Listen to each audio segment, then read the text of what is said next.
The first time I saw her, she wasn't human. At least not entirely.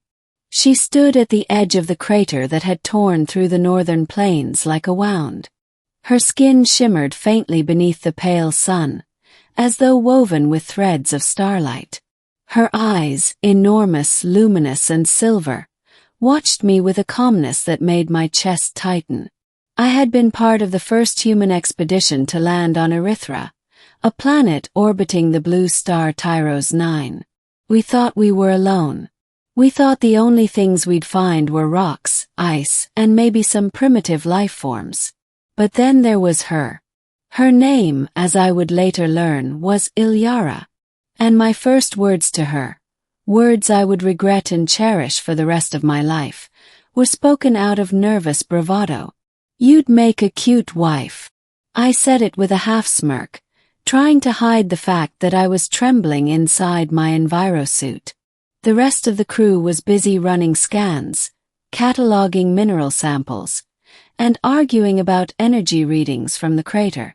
No one else had seen her yet. She had stepped out of the mist only when I lagged behind.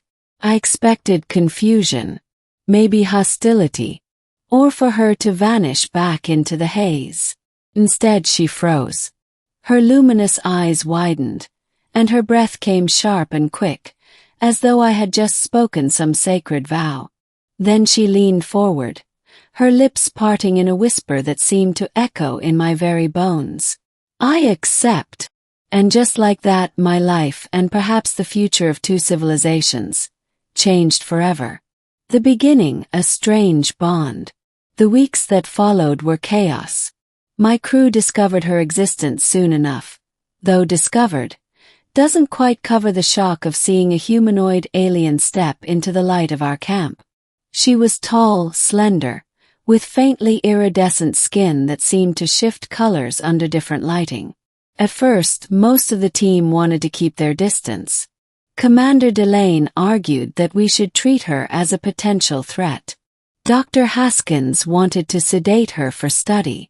But she stayed close to me, always close, as though my careless words had tethered us together.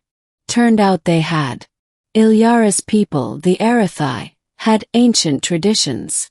Their species had long since mastered bioengineering and energy manipulation, but socially, they were bound by deep, almost mystical customs. One of them was the bonding oath. A phrase spoken at the right moment, in the right tone, could signify a lifelong partnership. It wasn't just cultural, it was biological. Neural and hormonal shifts occurred once the vow was accepted. In other words, when I teased her about being a cute wife, I had unknowingly proposed marriage in her language. And when she whispered, "I accept," she had bound us in a way that neither of us could simply undo. The crew thought it was hilarious at first. "Mitchell's got himself a space bride." They'd laugh around the campfires, slapping me on the back. But their amusement soured when they realized what the bond meant. Ilyara shared thoughts with me in flickers and impressions. I could feel her presence in the back of my mind, curious, serene, and deeply alien. Sometimes at night I dreamt her dreams. Vast oceans of liquid crystal, skies filled with twin moons, the sorrow of a people dwindling in number as their star grew hotter and harsher. She was the last of her kind, or close to it. Her clan had died protecting the energy well inside the crater, the one we had come to investigate. She had survived because she had been chosen as a keeper, a guardian meant to protect the well until a bond was formed. With me, apparently. And though I never admitted it to the others, I was beginning to fall for her. Not just because of her strange beauty, but because of the way she looked at me. Not as a human, not as an outsider, but as someone she trusted utterly. The middle, conflict and revelation. It wasn't long before Earth Command got word of her existence. When our transmissions reached them, their response was immediate. Secure the alien. Study her. Exploit any technology she provides. The arguments among my crew grew violent. Commander Delane saw Ilyara as leverage, something that could make her name echo through history books. Dr. Haskins wanted to dissect the bonding process, convinced it could be reverse-engineered to manipulate human psychology. Only a few, like Sergeant Ruiz, thought she should be left alone. But Ilyara wasn't some specimen. She was someone. She told me more each night through our bond. The energy well, she explained, wasn't just a natural resource. It was the last lifeblood of her people, a generator that stabilized the planet's fragile ecosystem. If it was drained, as Earth Command undoubtedly planned, Erythra would collapse within decades. The oceans would dry. The crystal forests would shatter. Everything she loved would be gone.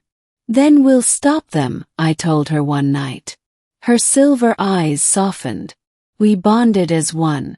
It should have been impossible, but I knew then that I would fight my own species to protect her. The confrontation came sooner than I expected. A ship arrived from Earth orbit, bristling with weapons and drilling equipment. Our orders were clear. Prepare Ilyara for transport. When I refused, Commander Delane confronted me in front of the crew. You think with your heart, Mitchell, she spat, hand resting on her sidearm. But humanity needs this technology. We need her. Step aside. I can't, I said. And Ilyara, standing silently behind me, radiated a calm defiance that shook me to my core. The firefight erupted before I could say another word. The turning point, the bond's power. Blaster fire lit up the twilight as I dragged Ilyara through the crystal groves, my lungs burning with every breath. My own crewmates hunted us now. Delane had split the team. Half stayed loyal to Earth, the other half hesitated, torn between orders and conscience. And then something extraordinary happened. As Ilyara clutched my hand, I felt the bond surge like a storm inside my chest. My vision blurred, and suddenly I wasn't just with her. I was inside her mind. Her memories poured into me, her instincts, her control over energy fields that wove through the very air. My own body began to respond. My fingertips glowed faintly. My voice, when I shouted, carried resonance that cracked nearby stones. Run! I screamed at the soldiers chasing us. The sound reverberated like thunder, knocking them flat. The bond was more than emotional, it was functional. Together, Ilyara and I became something new, something neither human nor Erythai. The realization terrified me. And yet, when she smiled at me through the haze of smoke and gunfire, I felt no fear. We turned back toward the crater, toward the energy well. If Earth wanted it so badly, then that was where we would make our stand. The ending, a choice beyond species. At the lip of the crater, the sky boiled with fire from the orbiting ship. The drilling rigs descended like monstrous insects, their claws tearing into the soil. My former commander shouted through loudspeakers, demanding surrender. But Ilyara stood tall, her skin glowing brighter with every heartbeat. Through our bond, she showed me the truth. The energy well wasn't just a generator. It was alive. A planetary consciousness. A slumbering titan of thought and memory. Her people had been its stewards for millennia, binding their life force to its core. Without a keeper, the well would go dark. I cannot hold it alone, she whispered. But with you. Understood. The bond hadn't been an accident. The well had chosen me through her.